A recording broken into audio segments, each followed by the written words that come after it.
আসসালামু আলাইকুম রহমতুল্লাহি ওয়া বারাকাতুহু। হ্যালো ছোট বন্ধুরা, তোমাদেরকে আজকে শেখাবো হিন্দু বর্ণগুলো কীভাবে লিখতে হয়।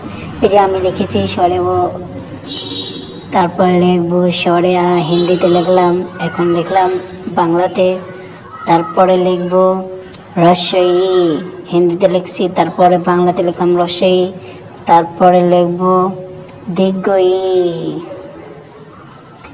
তারপরে বাংলাতে হবে এই যে দীর্ঘ ই। তারপরে রস্য ও, হিন্দিতে লিখলাম, তারপর বাংলাতে লিখলাম রস্য ও। তারপর লিখলাম দীর্ঘ ও,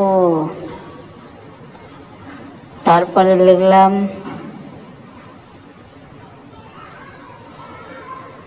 রে, হিন্দিতে রে লিখলাম, রিটা একটু কঠিন এই জন্য তোমাদেরকেও দেখালাম।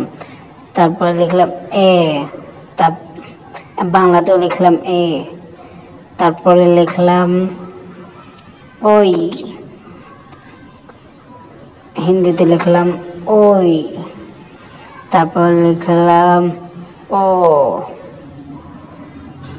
তারপর লিখলাম ও, হিন্দিতে লিখছি, বাংলাতে লিখছি। তারপর লিখলাম অং বলা হয় হিন্দিতে এটা। তারপরে